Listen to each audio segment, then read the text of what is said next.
2015 is off to a good start for five-star LSU recruit Darius Geis, who was named MVP of the Army All-American game, while at the Under Armour game on Friday, Byron Cowart and Dalen Mack were named MVPs.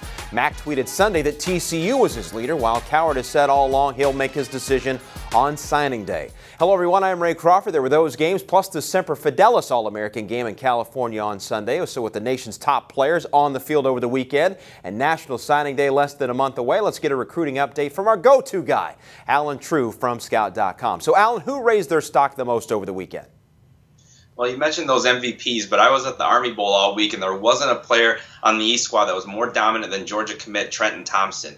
He's outstanding, explosive, strong, has all the things you look for in a defensive tackle. We have Khalil McKenzie, #1 in the country. He was great all week, too. I think those guys may end up 1-2 in the country. So Trenton Thompson, #6 overall player in the country, but he might be going up from there. And then Ronald Jones, who committed to USC, he was awesome in the Under Armour game. USC's had a strong tradition of running backs going way back in the days, and I think he's going to be the next one in that line.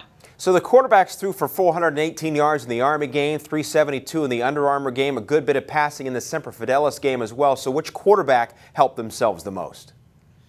I thought Joey Burrow, playing in the Semper Fidelis game, had a really good week from what I heard from our guys out there. And then watching the game last night, he was exactly what he's been during his senior season. He's very steady. He's athletic.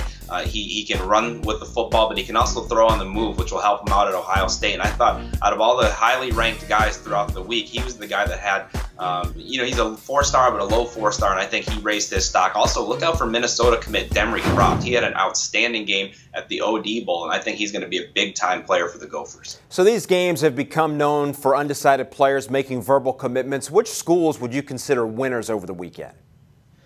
Well, volume-wise, Texas and USC both picked up a handful of commits, but if you look at quality, I think Alabama signed got commits from 2 big ones in Kendall Sheffield and Deron Payne, 2 5-stars that are going to be added to that defense. And when you think Alabama defense, they've had a number of corners get drafted in the first round. Sheffield's an elite corner. They've had big guys in the middle of that defensive line. Payne's 320-plus pounds. Is going to remind some people of Terrence Cody, I think, by the time he leaves Tuscaloosa. So we're getting you down to crunch time here. What program do you see that can perhaps close hard and crack the top 10 by signing day?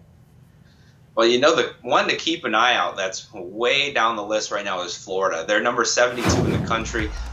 They got a new coaching staff in. They're going after some of the top guys, and they're in on 3 guys who are in our national top 50. Martez Ivey, the #1 offensive tackle in the country. C.C. Jefferson, an elite defensive end, still on the board. Byron Cowart, who you mentioned earlier, is still on the board. If they can somehow get all 3 of those guys, or at least 2 of them, Florida's going to jump way up from that number 72. I don't know if they'll quite crack the top 10, but they at least have a shot to challenge for that. Yeah, and you've got Will Muschamp out there trying to tug those guys who are strong on Florida to join his defense at Auburn, including Cowart, as you mentioned. So we'll see how McElwain can do. All right, Allen, thanks as always.